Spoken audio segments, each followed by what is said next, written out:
जयशु hallelujah. धन्यवाद मेरे पिता परमेश्वर पवित्र आत्मा, आज के समाचार सुसमाचार के लिए हम आपका आभारी मानते हैं। आमीन हालेलुया। आज की बात है, आज का सुसमाचार है बजेंद्र फास्टर पर है। और परमेश्वर आपसे कह रहा है कि मेरी बात सुनो। क्या कह रहा है? मेरी बात सुनो। तो देखो, परमेश्वर के लोग जो होते हैं उन्हें आज्ञा माननी पड़ती है, वरना परमेश्वर उन पर कृपा दृष्टि नहीं करता है, उनकी सुनता भी नहीं है। और ऐसे लोगों की प्रार्थना पर प्रार्थना का उत्तर तक नहीं मिलता है। लेकिन बहुत कुछ लोगों ने बजेंद्र पर गलत आरोप लगाए हैं, जैसे यौन पीड़ा का आरोप लगाया, रेप का आरोप लगाया है, पैसे लूटने का आरोप लगाया है। तो बाइबल स्पष्ट कहती है कि तुम्हारा जो प्रथम फल है, कि चाहे कमाई हो, द्रव्य हो, सोना चांदी जो है, वो परमेश्वर के मंदिर में आना चाहिए। तो परमेश्वर का मंदिर आज उन्होंने बांधा है, वहाँ उनकी सेवा होती है, परमेश्वर के लोगों की सेवा होती है। और परमेश्वर के लोगों को इस फर्ज है कि वहाँ पर दशमांश लेके जाए। तो जिन जिन लोगों को फर्क मिलता है वो तो लेके जाते हैं उपस्थिति के लिए, कि जिनको फर्क नहीं मिलता वो लेके जाते हैं, ताकि परमेश्वर का अनुग्रह उन पर मिले। शायद हमने आज तक किसी को दान धर्म नहीं किया, आज तक हमने किसी पर कृपा दृष्टि नहीं की, किसी की क्षमा नहीं की, लेकिन हम परमेश्वर के लोगों को देखते तो शायद परमेश्वर का अनुग्रह हम पर आएगा। इसलिए वो अब हमारे पास जो कुछ होता है वो देते हैं। वो अपने जान से बढ़कर तो नहीं दे सकता है ना, लेकिन जो कुछ है परमेश्वर का ही तो है। ये जो पृथ्वी बनाई है, पृथ्वी में सब कुछ है, वो परमेश्वर ने ही बनाए है। परमेश्वर से एकदम उत्पत्ति है ये। उत्पत्ति 1 में पूरी तरह से डिटेल में बताया है कि परमेश्वर ने पृथ्वी किस तरह से स्थापित की है, और वहाँ के जो इंसान, जंतु, पक्षी किस तरह से बनाए हैं, आकाश, पृथ्वी, सूर्य, तारे, ये कैसे बनाए हैं, ये परमेश्वर ने उस उत्पत्ति अध्याय 1 में उसका वर्णन किया हुआ है। जो पैसे जो देते हो कोई बड़ी बात नहीं है, कोई और खातर पर उपकार नहीं करते हैं, परमेश्वर के लोग आपको आशीर्वाद देते हैं। जो लोग जो विश्वास में होकर भी उन पर जो झूठे आरोप लगाते हैं कि ले हम की प्रार्थना के पैसे लेते, ऐसे लेते, ये करते, वो करते, अरे आप कौन सा करते हो? आप भी तो हम के पैसे लेते हो ना। आप जो आपके चर्च में जो कुछ लोग आते हैं प्रार्थना के आते हैं, उनसे भी आप दशमांश लेते हो ना। तो दशमांश लेना और ले हम आज आपके पास दशमांश देते हैं, तो आप उनके सर पर हाथ रखते हो, सबके ही सर पर हाथ रखते हो, सबकी देते हैं। हमारा तो कोई देता नहीं होगा, लेकिन बहुत कुछ देते भी तो आप स्टेज पर जाके खड़े हो, पहले आप कहाँ थे? आप जमीन पर थे, आप फर्श पर थे, लाज फर्जो वहाँ थे, और रस्ते पर थे, वहाँ जाके आपने यीशु का सुसमाचार किया है। लेकिन उन लोगों को परमेश्वर ने आपके पास भेजा, उनके द्वारा आपकी मदद की, आपको सोना चांदी पैसा और प्रथम उत्पत्ति देने के लिए परमेश्वर ने आज्ञा की, और वो अपने कमाई का हिस्सा आपको लेके देते थे, तब जाके आप स्टेज पर खड़े हुए हो। लेकिन आपको जो दिखाने की बात आती है, अब जो विश्वास लोग हो और भी उन्हें गलत साबित करता है। अरे उन्होंने किया है या नहीं किया, आपको पता है क्या अंदर की बात? तो परमेश्वर से पूछते थे भेजा, आप उन्हें गलत साबित कैसे कर सकते हो? नहीं कर सकते हो ऐसा, क्योंकि एक दुनिया के रीति रिवाज में आता होगा, लेकिन परमेश्वर के रीति रिवाजों में नहीं आता कि एक विश्वास होकर आरोप लगाए और उन्हें ताने दे। मैंने बहुत लोग देखे हैं उन्हें पर विश्वासियों को ताने देते, लेकिन वो ये नहीं सोचता कि हमारे पास आने वालों को कि हम आज्ञा देते हैं कि तुम्हारा प्रथम फल परमेश्वर का है, इसे लेके आओ, चाहे बेटा हो या प्रथम फल हो, प्रथम उत्पत्ति, प्रथम जानवर हो, जो भी हो, खेती का हो या बिजनेस का हो, जो भी फल हो, परमेश्वर के मंदिर में आना ही चाहिए। तो उन्होंने कौन सा पाप किया जो उन पर छोटे आरोप लगाए दिए जाते कि लेहन के पैसे लेते, ऐसा करते, वैसे करते। आप कौन सा लेहन फ्री में देते हो क्या? नहीं देते। आप भी पैसे लेते हो, तब जाके चर्च से पैसे जाकर आप स्टेज पर खड़े हो गए हो। किसी का आप खुद बोलते हो कि दोष मत लगाओ, लेकिन आप एक ताना देते हो, ताने के द्वारा दोष नहीं आता है क्या? मैंने बहुत सी वीडियो देखे हैं, जब कोई छोटे आरोप बजेंद्र पे लगाते तो फादर भी कुछ उठते हैं और उन पर दोष लगाने के लिए चालू रहते हैं, लेकिन बजेंद्र फादर फिर भी उन्हें पर ध्यान नहीं देते, लेकिन वो ध्यान नहीं देते, इसलिए उन और को सिर दिया जाता है और भी दोष दिया जाता है। तो फिर वो जब पलट के जवाब देते हैं तो बोलते हैं कि शैतान फादरों में धुरिया लगा रहा है, एक खासतौर दूसरे खातिर को नहीं पहचान सकता है, उसके अंदर पवित्र आत्मा है, दूसरे पवित्र आत्मा को नहीं पहचान सकता है। पवित्र आत्मा किसकी तरफ से? परमेश्वर की तरफ से है। तो वो पवित्र आत्मा दूसरे पवित्र आत्मा को पहचानना चाहिए, क्यों नहीं चाहिए? पहचाननी चाहिए। उसके अंदर पवित्र आत्मा है, उसके गुण से, उसके फल से परमेश्वर ने कहा कि अच्छे और बुरे फल से परखो कि सच्चा और झूठा कौन है, अच्छा और बुरा कौन है। तो आपको अच्छे कर्मों से जाना है कि वो आत्मा जो है वो परमेश्वर और के है और से है या शैतान की ओर से है। लेकिन आप ये जानने के बजाय कोई और दोषी लगाने आता है, तो आप भी उन्हें दोष देना शुरू कर देते हो। क्या हमारे परमेश्वर ने ऐसा सिखाया है? क्या परमेश्वर ने हमें ऐसी सीख दी है? परमेश्वर ने खुद कहा है कि एक दूसरे में अच्छा करो, एक दूसरे में अच्छा करो।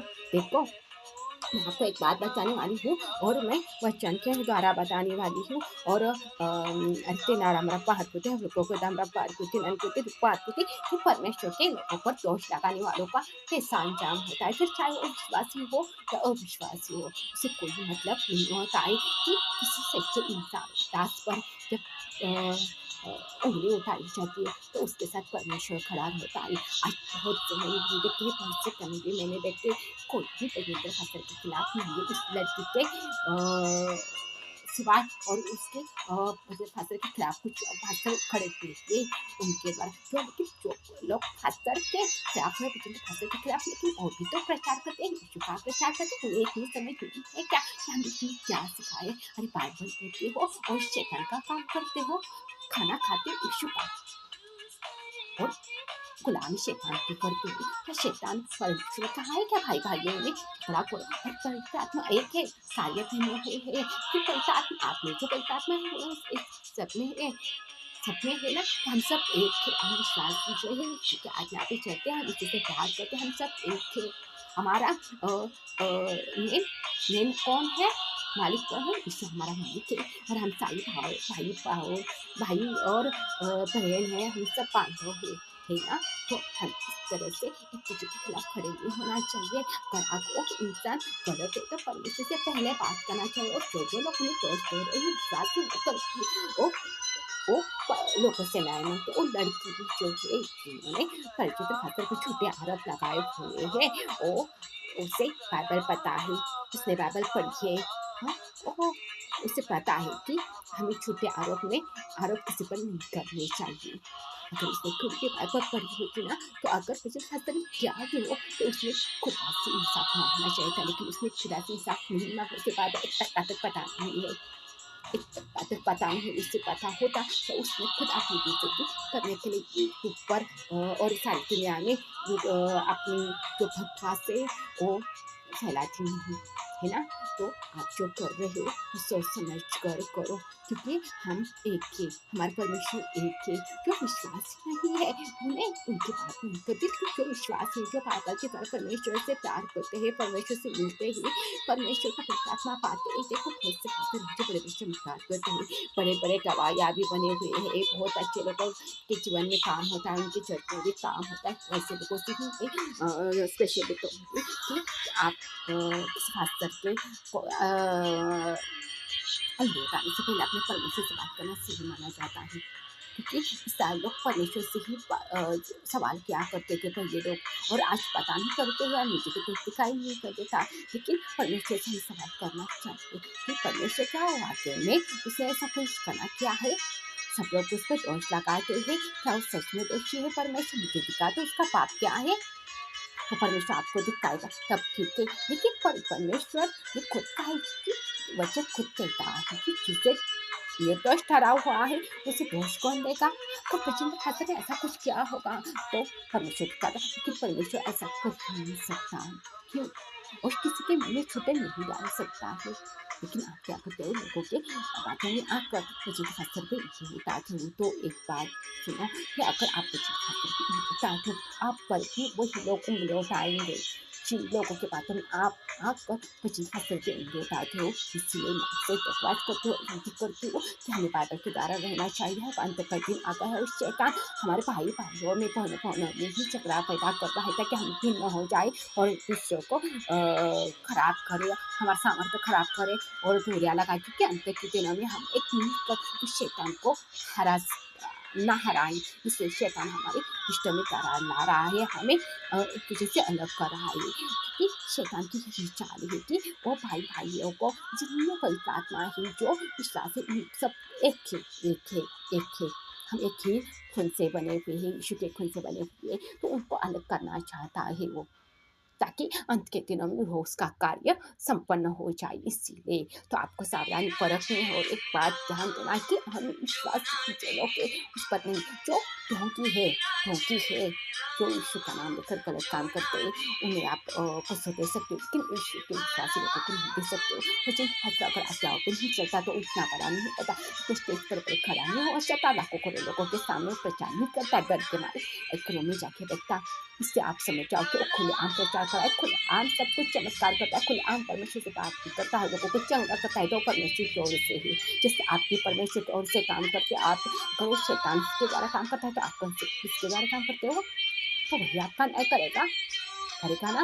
इसीलिए कुछ खास करके उन लोग जाने से पहले आप 10 बार सोचो कि आप पर भी ये बुरा आ सकता है, और शैतान भी चाहता है कि हम भाई भाई अलग हो, बहन बहन अलग हो, और उसका काम संपन्न हो जाए। तो आपको खबरदारी रखनी है, आपको सावधान रहना है कि अंत के दिन है और शैतान ढूंढ रहा है किसी को फाड़ के खाने के लिए।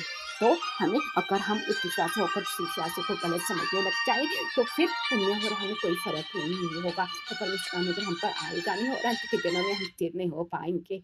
फिर हमें पश्चाताप करके माफी मांग के भी कोई फायदा नहीं है, क्योंकि न्याय का दिन निकट है। परमेश्वर वचन खुद कहता है कि न्याय का दिन निकट है। तो मैं दुआ करती हूँ कि परमेश्वर आप सबके साथ बना रहे, और परमेश्वर खबरदार आप पर रहे, और आपको अच्छी बुद्धि दे, और आपको अच्छी समझ दे, और परमेश्वर जो शैतान जो विश्वासी लोगों को तोड़ने की कोशिश करता है, उन्हें पाप में डालने की कोशिश करता है, उन पर छोटे आरोप लगाता है, परमेश्वर उसे डांटे, और आपके जीवन से हर किसी के जीवन से जुड़ जाने की उसे आज्ञा दें। और परमेश्वर की दया कृपा सब पर बनी रहे। परमेश्वर सबके अपराधों की क्षमा करे, और सब पर सबसे प्रेम करे, सबका आशीर्वाद दे, शांति दे, और परमेश्वर सबको एक रखे, ताकि अंत के दिन में परमेश्वर के हम सब मिलकर महिमा कर पाए, और शैतान की हर एक चाल को, हर एक शतरंज को विश्वास के नाम से हम तोड़ देते हैं, आग लगा के जला देते हैं। आमीन, हालेलुया। चलो मैं आपको आप वचन बताने वाली हूँ, और वचन बताने वाली हूँ गिनती में 12 अध्याय है, और 12 अध्याय में पूरा अध्याय है, 12 अध्याय पूरा है। तो हालेलुया। मैंने आपसे कहा था कि मैं आपको एक वचन दिखा रही, कुछ वचन दिखा रही, वो है गिनती में 12वां अध्याय है, और 12 अध्याय में 1 नंबर से मैं पूरा अध्याय लेने वाली हूँ। ओके, तो देखिए, मूसा की श्रेष्ठता का प्रमाण। आज बहुत लोग खासों को गलत बोल रहे हैं, उन पर छोटे आरोप लगा रहे हैं, लेकिन वाकई में सिद्ध नहीं हो सकते हैं, क्योंकि परमेश्वर के लोग ऐसे कर ही नहीं सकते हैं। मैंने आपको पहले भी बताया है, तो अब इस वचन को ही आपको बताने वाली हूँ। देखो, मूसा ने एक कुशी स्त्री के साथ विवाह कर लिया था, इसलिए मरियम और हारून उसकी उस विवाहित कुशी स्त्री के कारण उसकी निंदा करने लगी। तो उन्होंने कहा, क्या यहोवा ने केवल मूसा ही के साथ बातें की है? क्या उसने हमसे भी बातें नहीं की? उनकी यह बात यहोवा ने सुनी। जैसे कि आप पवित्र के खिलाफ बातें कर रहे हो, परमेश्वर आपकी बातें सुन रहा है। जैसे कि रंगपुरा के बारे में, और औरत के बारे में, पैसे चुराने के बारे में, आप जो पैसे लूटने के बारे में, आप जो गलत उनके बारे में उन्हें दोष लगा रहे हो, परमेश्वर के कहने में सुना है। मूसा पृथ्वी भर के रहने वाले सब मनुष्य से बहुत अधिक नम्र स्वभाव का था। हमने जैसे बच्चे तो खासकर कभी किसी को गलत नहीं बोलते, कभी किसी को दोष तक नहीं लगाते, और काम से अपने मतलब रखते हैं, और किसी और की तरफ नजर उठा के भी देखते नहीं। उनकी इतने लोग हैं उनके अंदर, और किसी एक लड़के की तरफ कैसे देख सकते हैं? सोचने वाली बात है, अचंभे बात है ये तो, है ना। और लड़की कहते ही इतने लोगों में छोड़कर उसने उनकी तरफ ही देखा, उनके पीछे पड़ी हुई थी। अजीब सी बात है ना। तो देखो, वो परमेश्वर मूसा जो था वो परमेश्वर की नज़रों में बहुत अधिक नम्र था, लोगों में रहने में भी नम्र था। जैसे आज के खासकर उनके विश्वास होकर भी उन पर बहुत लोग गलत बातें बोलते हैं, लेकिन विजय खासकर तब भी उन्हें कुछ नहीं बोलते हैं। वो उन्होंने उसने के द्वारा, परमेश्वर के द्वारा ही बातें वो जवाब देते हैं, लेकिन किसी को दोष नहीं देते हैं, अपने काम से मतलब रखते हैं। तो देखिए, हालेलुया 4। इसीलिए यहोवा ने एक मूसा और हारून और मरियम से कहा, तुम तीनों मिलाप वाले तंबू के पास निकल आओ। तब वे तीनों निकल आई। 15 तब यूहन्ना ने बादल के खंभे में उतरकर तंबू के द्वार पर खड़ा होकर हारून और मरियम को बुलाया। अंत वे दोनों उसके पास निकल आई। तब यहोवा ने कहा, मेरी बातें सुनो। यदि तुम में कोई नबी हो तो उस पर मैं वह दर्शन के द्वारा अपने आप को प्रकट करूंगा या स्वप्न में उनसे बातें करूंगा। जैसे आप एक खासकर हो, आप एक प्रचारक हो, तो परमेश्वर आपको स्वप्न के द्वारा भी दर्शन देगा और आपसे बातें करेगा और आपको प्रकट भी होगा। लेकिन देखिए, परंतु मेरा दास मूसा ऐसा नहीं है, वह तो मेरे सब घरानों से विश्वास योग्य है। 7 परंतु मेरा दास मूसा ऐसा नहीं है, वह तो मेरे सब घरानों में विश्वास योग्य है। जैसे कि आज वचन फसर की बात हो रही है, ओके, आज उससे मैं गुप्त तरीके से नहीं परंतु आमने सामने प्रत्यक्ष होकर बातें करता हूँ और वह यहोवा का स्वरूप निहारने पाता है। इसलिए तुम मेरे दास मूसा की निंदा करते हुए क्यों नहीं डरे? क्या कहा है? परमेश्वर कहता है कि वचन फसर मेरे विश्वासी मनुष्य है और विश्वासी मनुष्य ऐसा कर ही नहीं सकता है। लेकिन आपकी हिम्मत कैसे उसके खिलाफ बात करने का, आपको डर क्यों नहीं लगा उसके खिलाफ बात करने का? जब क्यों किसी को दोष नहीं देते, किसी की तरफ आके जाकर बात तक नहीं करते, अपने प्रार्थना से अपनी सेवा से मतलब रखते हैं और सबसे ज़्यादा आपने परमेश्वर से प्यार करते हो। ऐसे इंसान पर आप झूठा आरोप लगा के आपको डर क्यों नहीं लगता है? कि देखिए, ऐसे लोगों को परमेश्वर किस तरह से सजा देते हैं। जैसे कि आप फैसले के खिलाफ ऐसे लोगों ने गलत गलत बातें कहे, बहुत झूठे आरोप लगाए, तो परमेश्वर उनको किस तरह से सजा देता है देख लेना आप न। तब यहोवा का कोप उन पर भड़का और वह चला गया। तब वह बादल तंबू के ऊपर से उड़ गया और मरियम कोड़ से हिम के समान श्वेत हो गई। जिन्होंने मूसे को दोष दिया था वो कोड़े से हल गई। जैसे आप जो कोई आज जो लोग दोष दे रहे हैं उनके लिए एक चेतावनी है परमेश्वर की ओर से। और मरियम कोड़ से हिम के समान श्वेत हो गई और हारून ने मरियम की ओर दृष्टि की और देखा कि वह कोड़ी हो गई है। तब हारून मूसा से कहने लगा, हे मेरे प्रभु, हम दोनों ने जो मूर्खता की वरन पाप भी किया, यह पाप हम पर न रखने दे। क्या कहा है कि जो झूठा आरोप लगा रहे हैं और उनसे कहे जाकर के हमने जो तुम पर आरोप लगाया हो झूठा है, फिर हमारे लिए प्रार्थना करो ताकि परमेश्वर को हम पर ना पड़ती। क्योंकि जो लोग किसी खासे के खिलाफ उन पर परमेश्वर को भड़कने ही वाला है। आमीन, हालेलुया। देखो पर 12 और मरियम को उस मरे हुए के समान न रहने दे जिसकी देह अपनी माँ के पेट से निकलते ही अधगली हो। आमीन। क्या है? जैसा एक इंसान मरा हुआ होता है वैसे ही वो मरियम मरी हुई हो जाएगी, तो उसको ऐसा न होने दे। 13 अंत मूसा ने हक हकर यहोवा की दुहाई की, हे ईश्वर कृपा कर और उसको चंगा कर। कहा लेकिन इतना खुराक उनके बारे में इसके बारे में कहने के बाद भी इसने क्या किया? मूसा ने परमेश्वर से विनती की और परमेश्वर से कृपा मांगी कि इसको ठीक कर। तो परमेश्वर ने क्या कहा?